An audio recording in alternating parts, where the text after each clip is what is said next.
Absolute Batman issue 17, Scott Snyder writing with ERIC CANETE? CANETE? Yeah. On art. CANETE? I don't know. Did my best. Yeah. So yeah, this is their first Poison Ivy issue here, and it does actually call him a guest artist on this, so I guess he's doing like a 2-part or 3-part or whatever this is going to be of the Poison Ivy stuff. And would you believe it, she is more monstrous than she normally is. Who would have seen that coming? Not me. No. I was expecting her to be more of like a flower girl in this, because everything in the Absolute universe has been smaller in the Batman side of things. Yeah. Look, when it come to find out, when we get her final form at the end of the issue, I was shocked that she just wasn't a gigantic tree woman. Because that's really where I thought we were going. You know, like this big walking kaiju tree. And then, it's still in the cards. It's just part 1. So we could get there. Well, I think she could form that if she wants, because you see her face like on the sort of the greens that they're walking on at one point. I think there's a central body that is her body, and that's who we see at the end. But I don't think that means that she. I think she's got like a hive mind going on with all of this stuff. So I think she could just make a big, kaiju version if she wants. So thinking a lot about this, I love Ivy. We all know this. I love like ecology, and that's that side of science. And I just learned about this organism. It's actually the world's largest plant organism, and it's in next state over in Utah. It's called Pando, and it's this one kind of aspen tree that is actually a genetic clone of itself, and it goes over like 10 square miles. And I was like, I wonder if Scott Snyder knows about this, because I feel like this would be the thing that would fit into the Absolute universe. And then when we end up getting to where the story kind of goes, I go, Snyder might know about Pando. So, What sense? He might know about Pando. Yes. Yeah, so we get some flashbacks.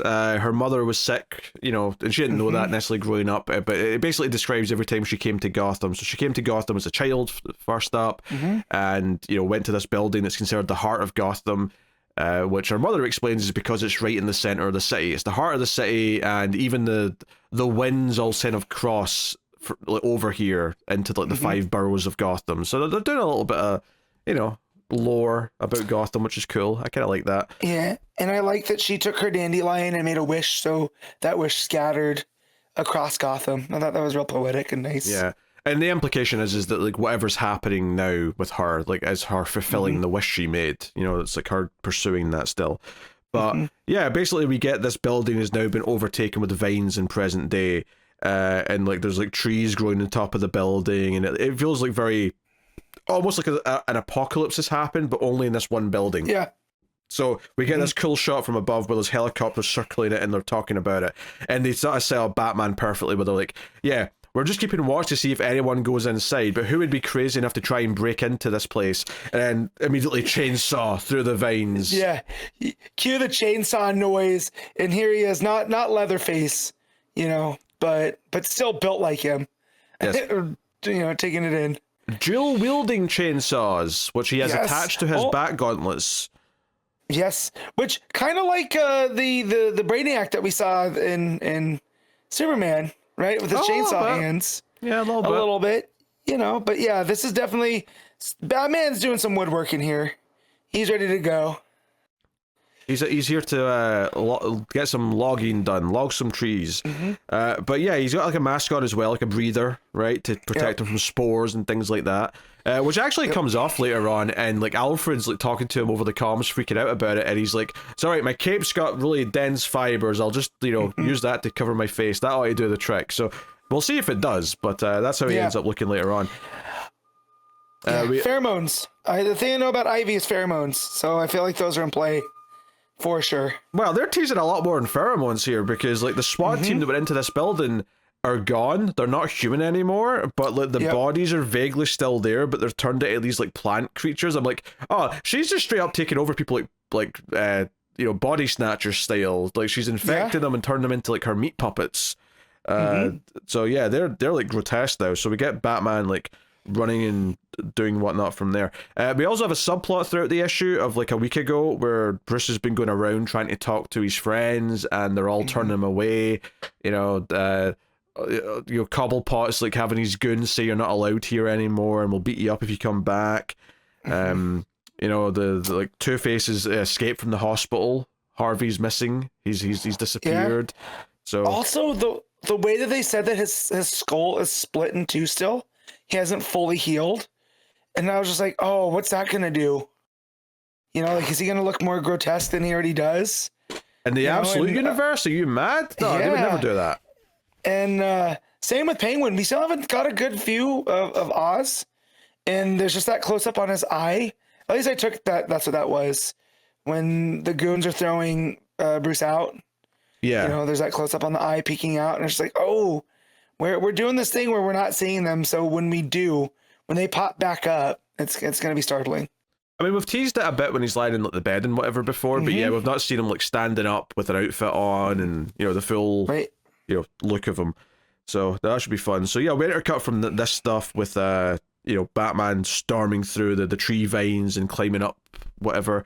More flashbacks of Ivy. She's like a hotshot scientist at 23, and that's the thing actually when Alfred does research or whatever, it's like, oh, like Pamela Isley, like you got that name from Arkham because you saw that name in there. Yep. She died at 25 according to the records. Obviously we see otherwise, or maybe she is technically dead and that she's not really human anymore. I mean, maybe you could argue that, but regardless. Yeah.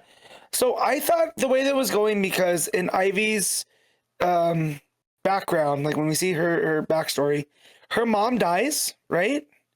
Or we're led to believe. Well, she's still alive. Of cancer. Well, she's still alive when she's 23 because she mentions that her cancers came back. Right. Yeah. Right, but the cancer came back. So I'm like, so are they going to do a flip on us because of what we've done here, and that Ivy saved her mom, and now this is her mom because of a science experiment gone wrong, trying to save the cancer in her, and that's why Pamela's dead, but the mom is still alive. So I feel like that might be in play a little bit here.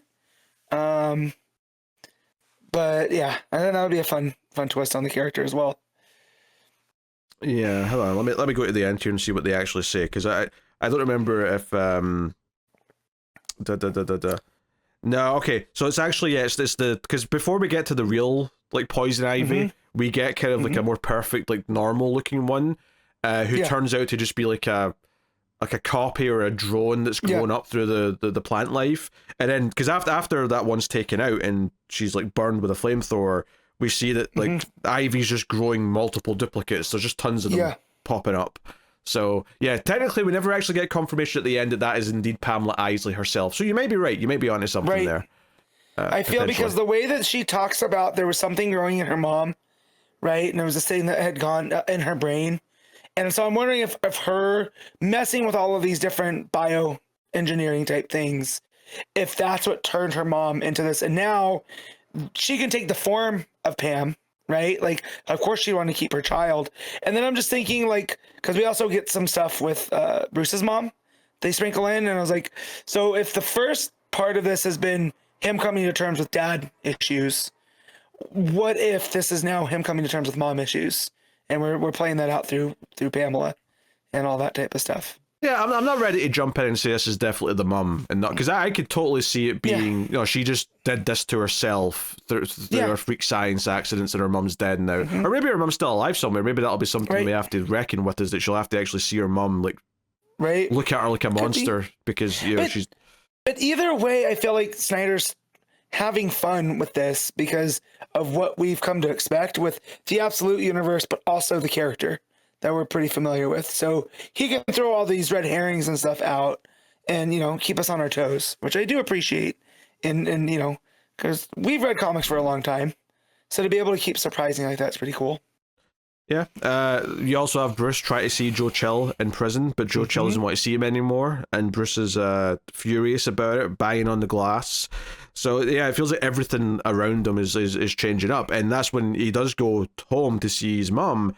It's awkward because he happens to walk in on an intimate moment where seemingly for the first time perhaps Gordon and his mum kiss. It seems like I say that because at the very least it's not something that Bruce has seen before, but it does even seem like to them that it's like that they're building up to their first kiss here with the way they're talking.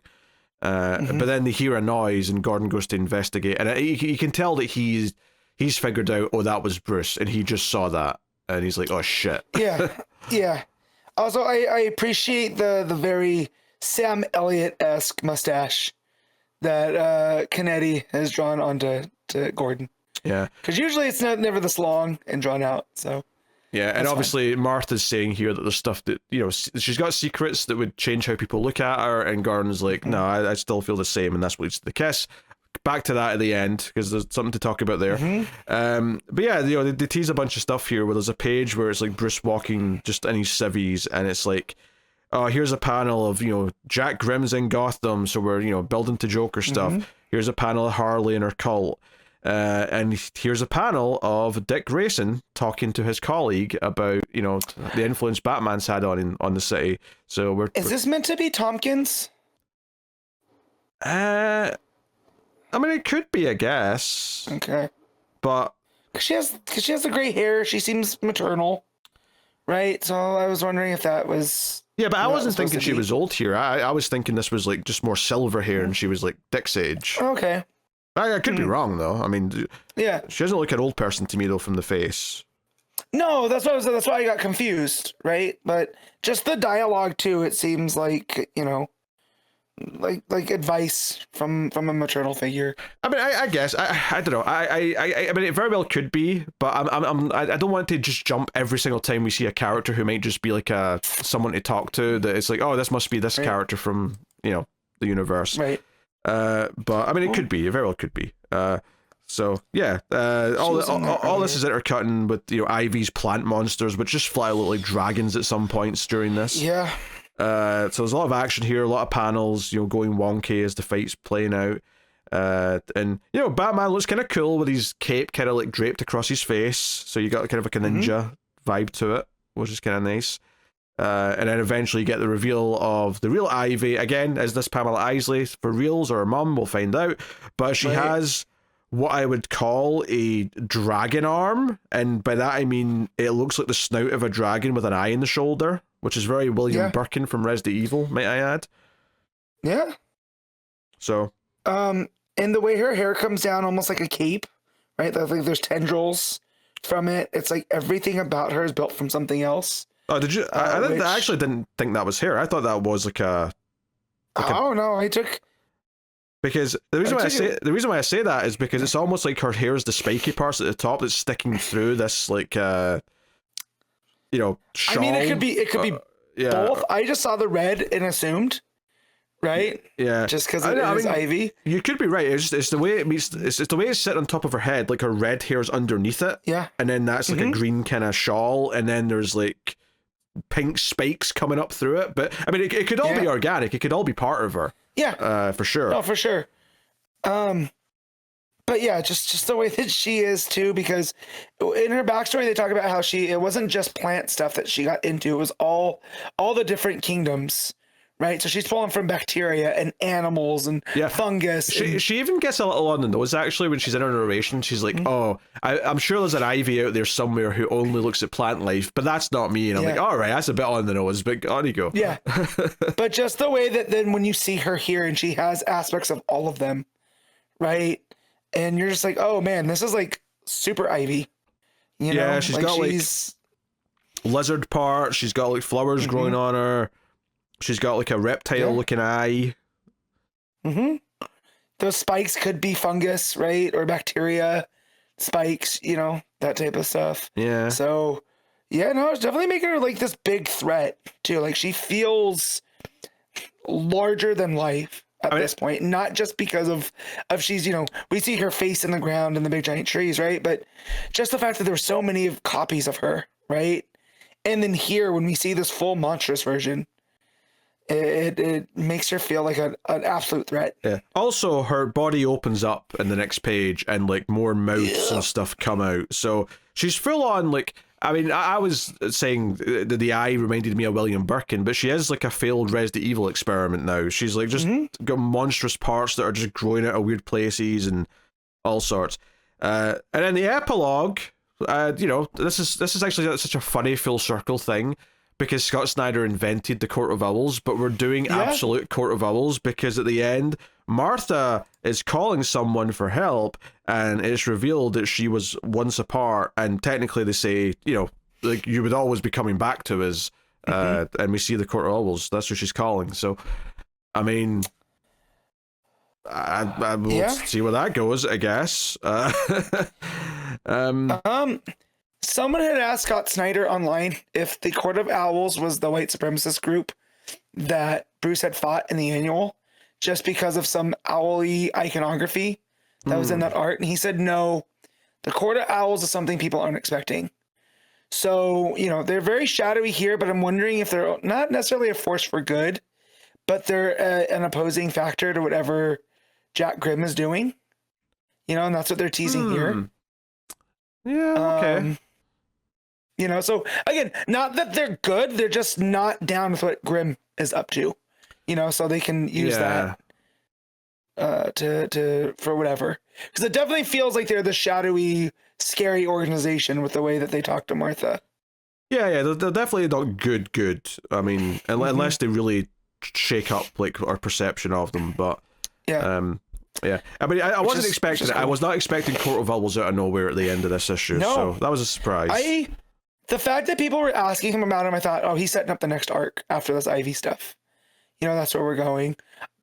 There's two things I want to talk about that got skipped over because of the chaotic nature of how he was telling the story. One is Killer Croc has seemed to shed his skin because Bruce has found it in the sewer. Which might just suggest that the artifact that he got with Wonder Woman, that might just be working as intended. Right.